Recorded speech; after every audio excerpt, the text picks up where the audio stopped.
One of the biggest pronunciation challenges in American English is the consonant cluster nd. You'll find it in words like bend, pound, and kind. A consonant cluster just means that we have to pronounce two or more consonants really quickly and really close together. And this is a challenge for all speakers, regardless of native language. So in this lesson, we're going to look at this sound, break it down, and then I'm going to share some tricks to make it really easy to get this sound right. The pronunciation of this sound changes a little depending on what comes before it and what comes after it. So we're going to practice nd in 4 different contexts. In the middle of a word, at the end of a word, before a vowel in phrases, so we can work on connection, and before a consonant in phrases. And spoiler alert, that last context is the most difficult, so we will work our way up to that one. We're going to start with nd or nd in the middle of a word. So this sound is easier to pronounce when it's in the middle of a 2-syllable word like ending, because it gives us some time to pronounce each sound. And that's really what we're going for here. We want to hear n and we want to hear d. Fully pronounce both sounds. So let's try that first in these example words. Pronounce both consonants. Ending, under, mended. Cool, that's all it is. So let's try a few more. As you do these next examples with me, try to feel where your tongue is hitting, especially on the d sound. It's going to be right above where your top teeth and top gums come together, called the alveolar ridge. But try to notice that because that's going to help you out later. Here we go. Candy, sandy, fender, reminder, landed, gender. You can hear I'm really popping the D. Gender, individual. Nice work. Now we'll practice ND at the end of a word. Again, pronounce both sounds, and you're going to hear the D sound pop or explode. Notice where your tongue hits when you pronounce that D sound. This is a pretty easy context as well. So here we go. Find, lend, send. Really go for that D sound. You want to hear it pop when it's at the end of a word or phrase. So think about that as we practice a few more. Oh, I've got quite a list here. Hope you're ready to practice. Here we go. Bend, grand, brand. And if there were, you'll see that when there's a word after the D, the ND, we're not going to pop it quite as much. We're going to connect more. We'll get there. But if you really want to be easily understood and have clear, precise speech, you do want to explode this sound, this D or nd, when it's the last sound in a word or the last sound in a phrase or the last sound in a sentence. All right, so really go for that. I have no idea where I left off, so I'm going to pick up with end. Pretend, bland, band, ground, around, blend, mind, spend, blonde. The word blonde, the pronunciation is the same regardless of the spelling. Sometimes it has that silent E at the end, sometimes it doesn't. You can ignore it, don't pronounce it. Blonde, it's just a D. Attend, stand, husband. That S in the word husband is pronounced as a Z in American English. So you make sure you feel that vibration in your throat that we need for Z, Z, Z, not husband, husband, husband, husband, husband. So feel that buzzing Also go for the D at the end. Let's try that one more time. Husband. Nice. Grinned. Now this one's important. This is a great example of why pronouncing the ND consonant cluster ending is so important. If you skip the D sound here, which is what most ESL speakers will do, they'll skip the D, it sounds like you're saying the present tense grin instead of the past tense grinned. Grin, grinned. And if you do that, if you make that pronunciation mistake, you delete the D, it sounds like you've made a grammar mistake when you really haven't. And that is something that we want to avoid. So really go for that D sound. Here it's ND, but anytime it's at the end of you have a D at the end of a past tense. You really want to make sure that your pronunciation is not making you sound like you're making grammar mistakes. So try that on grinned. Same thing on signed. Go for the D, explode it. Turned. Adjourned. Same thing. Burned. Perfect. So this sound is important for saying what we actually mean to say, especially when it comes to the difference between present tense and past tense. Now we will connect "nd" at the end of a word to a vowel sound in the next word. You can see what I mean from the examples. If you connect the right way, it will feel like you're moving the D sound over to the beginning of the second word rather than at the end of the first word. I know that sounds confusing, but it's really pretty simple. The phrase signed up is going to feel like I'm saying sign up, the way I've written it out here. Sign up. Try that with me. Let's put a pause in between and then we'll take the pause away. Sign up. Much easier to say than signed up. Sign up. Now put it together using a nice long vowel in signed up. Hold on to the N. Signed up until you're ready to go for the D. And when we speed that up, signed up, signed up, signed up. I signed up yesterday. It sounds perfect, natural, fluent, and conversational, and that's exactly what we want. So think of that as we do these examples. Break up the words in your head, or as I've written them here, but hold on to the N sound until you're ready to pronounce the D. But imagine that the D is at the beginning of the second word rather than at the end of the first word. It sounds more confusing than it is. Let's just do it. Signed up. I feel like I want to do this once slowly, once conversationally. So let's do it that way. Slowly first, you can repeat, and then we'll do it up to tempo. So let's do that one again. Signed up. Signed up. Turned out well. Turned out well. The sound of music. The sound of music. And when you say the sound of music, that's a really common phrase, thanks to the movie that many of us love. I love most of it. There are parts that I think get boring, but it's a well-known, well-loved movie. When you say the of, make sure that you're rushing through that word because of the rhythm of English and pronounce of as a and v. It's not an F sound. It's not the sound of music, the sound of music, the sound of music. So scoot that D over. And if we really break this down, the sound, we're going to say dove, like the bird, the sound of music. Let's try that. Put a lot of emphasis on the syllable, stress the word sound. So make the vowel in that word louder and longer and stress this first syllable here in mew. Mew, make that vowel louder and longer. If you want to get really fancy, that S is pronounced as a Z as well. Music, music.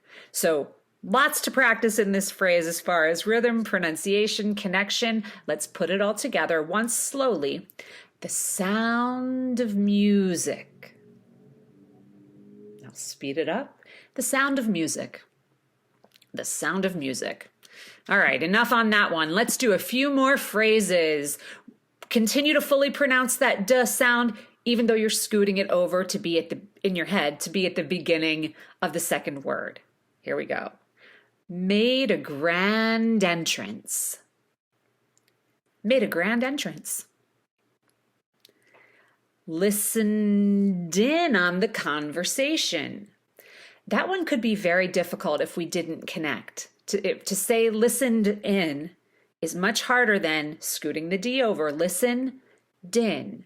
Listen, din. Listen, din. Listen, din on the conversation. Now speed it up. Listened in on the conversation. And I've pronounced my D. It's clear that I'm using the past tense. The D is pronounced and it's easy to do. Just with that little trick of scooting the D over. Remember that. It applies to any word that ends with a consonant that's followed by a word that begins with a vowel, but we talk about that in another lesson. It doesn't matter which sound you're using. That's a trick you can use anywhere. It's a connection rule, a trick.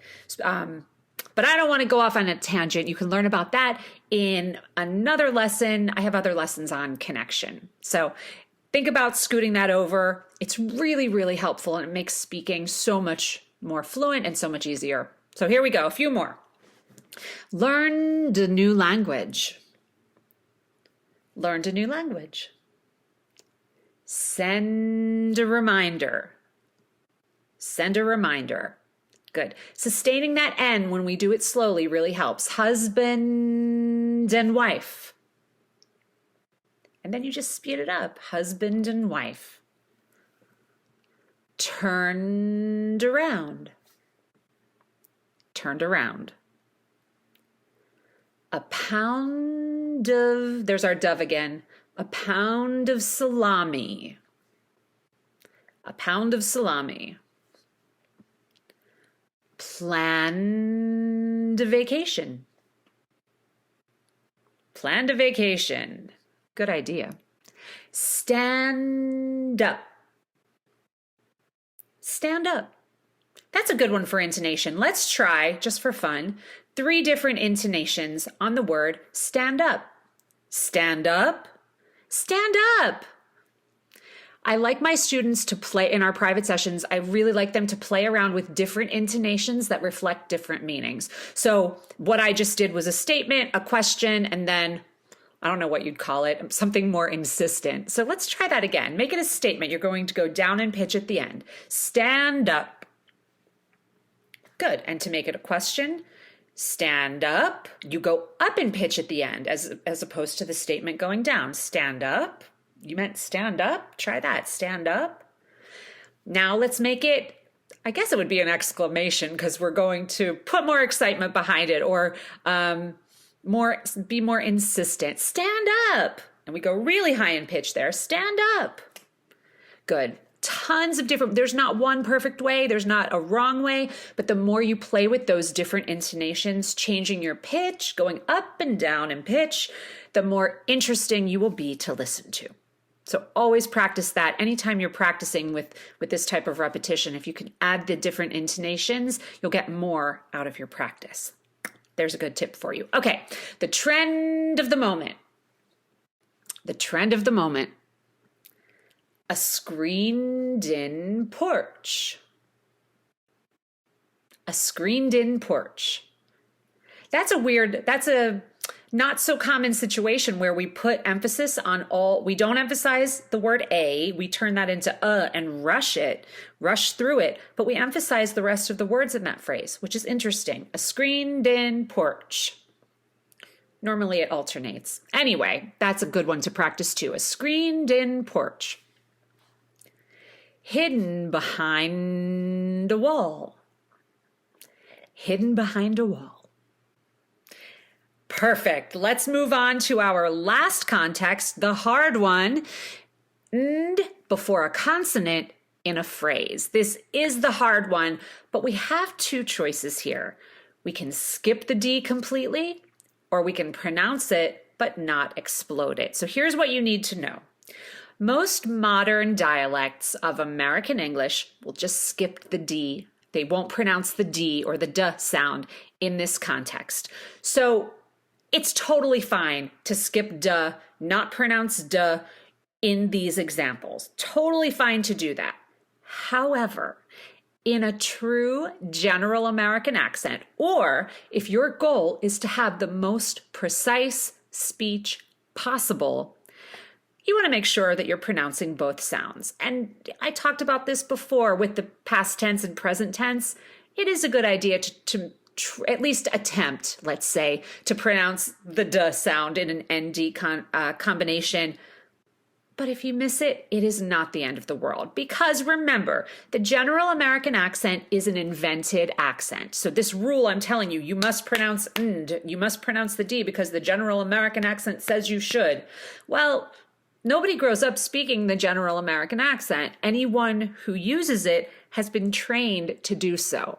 And it's not better than any other accent. It's not worse than any other accent. It just has a specific set of rules. And following those specific rules of the general American accent, it does make your speech more precise and easier for more people to comprehend because they're used to hearing it. Now, all that being said, if you miss we have these rules of the general American accent. The general American accent says we should pronounce "nd" fully. We should pronounce both sounds. But if you miss it, it's not the end of the world. That's what I want you to know. But if you are going for that true general American accent, that really precise kind of speech, then you're going to take what we did in the last context. You're really going to sustain that N. And you're going to move right into the D, but this time, because we're going into a consonant, you don't explode the D quite as much. Okay, so you sustain the D, you sustain the N, sustain the D, and then keep your voice going as you move into the next sound. So it sounds like this. I'll try to slow it down. Send the message. So I'm not saying send the message because we don't want that break in between our words. Send the message. The sound is there. It has its moment, and then it glides into the next sound. It doesn't explode. So it's there. It's like we leave the space for it, but we don't actually fully pronounce it, which I know sounds weird. See if you can hear that. Send the message. If I eliminated the D, it would sound like this. Send the message. Send the message. That's totally fine. But if you want to go a step further and leave space for it, send the message. Send the message. I'm leaving like a little beat for it, even though I'm not fully pronouncing it. Send the message, right? Can you hear the difference? Send the message, send the message. Send the message, send the message. Send the message, send the message. It's subtle, I know. And if all of this feels too difficult, just skip the D and connect your words. The connection is the most important part to think about as we go through these examples. So let's do it. We're going to go for the general American, fully pronounced, leaving space for the D. But if you don't hit it, it's fine. Okay, here we go. The ground floor. Send the message. Sounds like fun. Attend the lecture. Pretend not to notice. A kind person. I should also mention here that sometimes if I want to make it easy on myself, and to help me sound more interesting, I could explode the D in this situation and emphasize the word. So make it seem like it makes it easier to pronounce, but it can also help me with intonation. And I'll give you an example. I might say this phrase, he is such a kind person. So I'm sitting on each of my words and I'm breaking up the words because I really, really, really mean it. He's such a kind person. And when I break up the words, it's much easier for me to pronounce the D because I can explode it. I don't have to do this weird like sustain and hold thing. If that's something that you want to do, sometimes it's a great way to add some variety to your speech, to emphasize, to convey a stronger meaning, convey a different meaning. You totally have the choice to do that. So if that feels good to you, go for it. Let's try that together. Put spaces between each of these words and pronounce the duh. A kind, oh, sorry, I didn't put it. Let's just a space between kind and person. We'll keep a kind person. Now connect it. Sustain the D, but don't explode it. A kind person. Now leave off the D completely. A kind person. I can kind of hear it there. A kind person. He's a kind person. A kind person. A kind person. Those are the 3 levels. So here's no D. A kind person. Okay. Here's the D sustained and connected. A kind person. You can hear it. I leave space for it. And here's the emphasis with a space. A kind person. They're all options. It just depends on the situation, depends on your preference, depends on what you feel like doing that day. But you have options in English. Isn't that good to know? Lots of options. Okay, let's finish up this practice. Need to band together. Sorry, go back. I missed one on my list. Defend my position. Need to band together. That's a good rhythm one. So we got to practice it twice. Let's do it once more. Need to band together. Stress need, band, and get. Need to band together. Open the door. Spend money. That's a good one to know. Spend money. The story was beyond belief. Had blonde hair. A seasoned professional. I understand what you mean. A diamond ring. And that is how you pronounce ND in American English. Different contexts, different situations, different options. So you want to practice them all. Practice with this lesson as often as needed until this sound feels natural, automatic, and consistent in your daily conversations. With regular practice, you will see progress in your ability to pronounce this sound, and you'll improve your overall fluency when speaking. If you have questions, definitely let me know. Thank you for watching, and I'll see you in another lesson.